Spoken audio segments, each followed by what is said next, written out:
Have you ever realized that some of the kindest people you know are also the most drained? The ones who always show up, always offer help, always smile, even when they're falling apart inside. Look closely deep behind that gentleness. There's often a quiet exhaustion, a heaviness they rarely speak about. We like to think of kindness as something simple and pure. We teach our kids to be kind.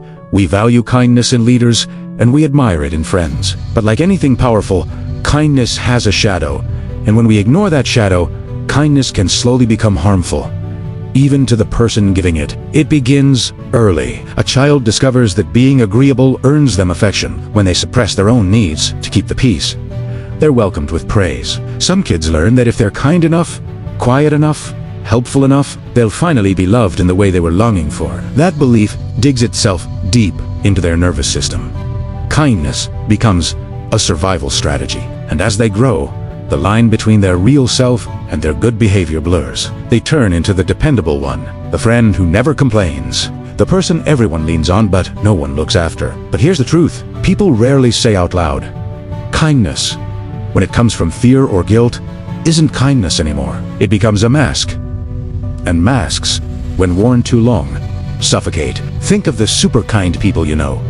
They'll listen for hours. They'll help you move. They'll give you money they can't afford to lose. They'll stay up late, comforting you while ignoring their own pain.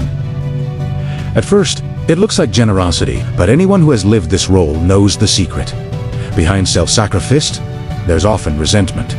A silent whisper, "Does anyone ever care about me?" But that whisper is usually silenced, because chronic kindness comes with a rule.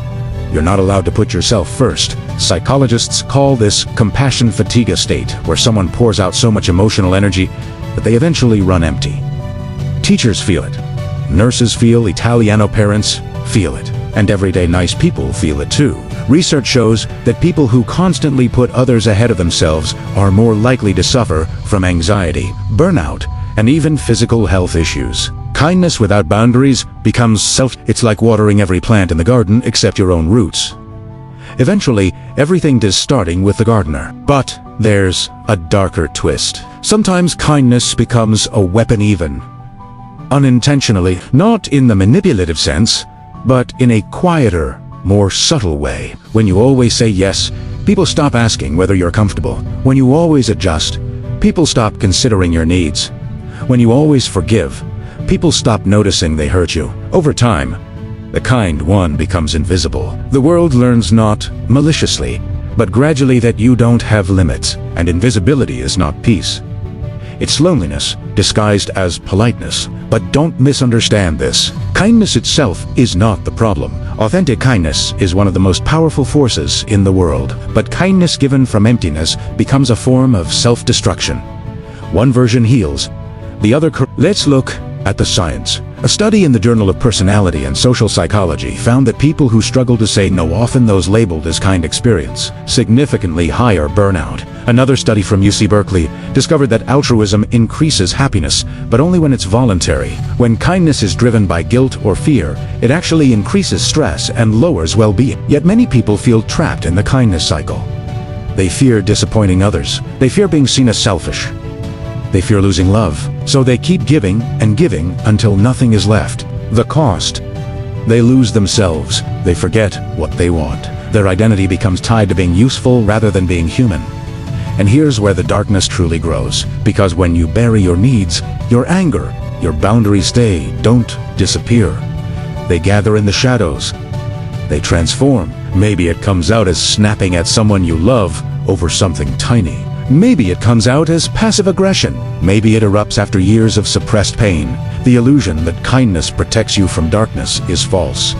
Kindness without honesty creates darkness. Because every time you say yes when you mean no, every time you smile when you want to cry, every time you prioritize someone who wouldn't do the same for you, you are not being kind. You are abandoning yourself. And self-abandonment always has consequences. Why do people do this? Why do kind people struggle so much with boundaries? It goes back to childhood. Kids who grow up in homes where love is conditional, dependent on behavior, obedience, or self-sacrifice carry this into adulthood. They grow into people who confuse people-pleasing with kindness.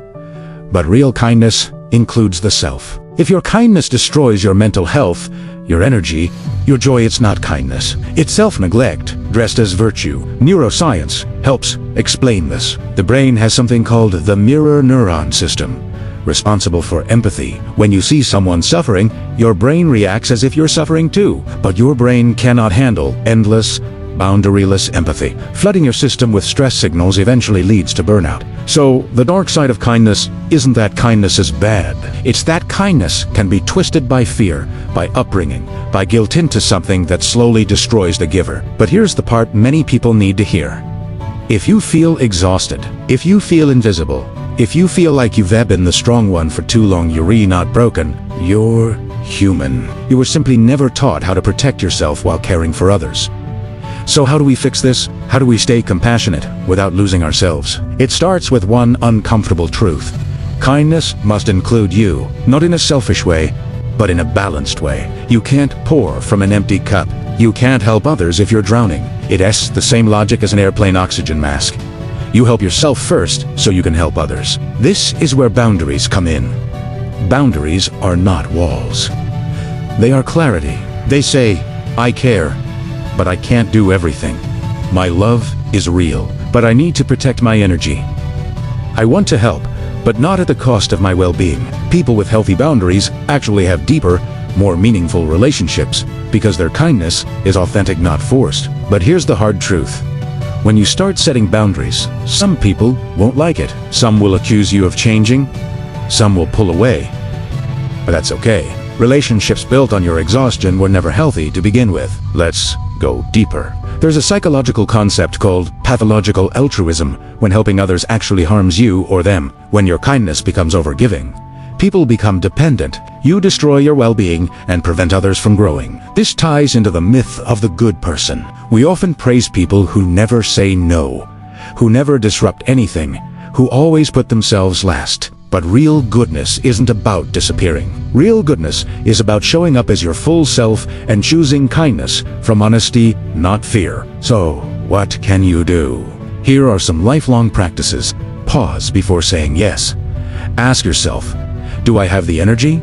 Do I want to do this? Use gentle boundaries. I can't do that right now, but I hope you understand.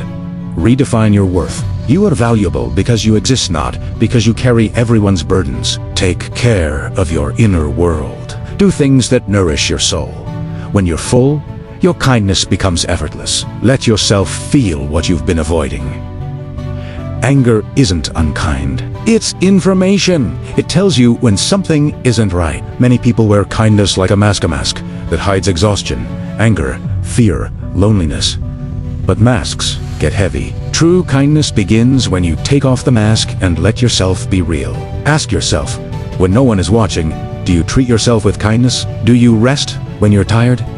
Do you forgive yourself? Do you speak to yourself gently? Because if the answer is no, then your kindness toward others is built on a fragile foundation. But when you practice kindness toward yourself, your compassion for others becomes stronger because it comes from overflow, not depletion. That is the kind of kindness the world needs. Not endless yeses, not silent suffering, but the courage to love without losing yourself. So next time someone says, "You're such a kind person," ask yourself, is this kindness coming from love or from fear? From fullness or from emptiness? From authenticity or from a mask? Your answer will reveal who you truly are beneath the performance. Because the true monster inside kind people isn't anger. It isn't limits.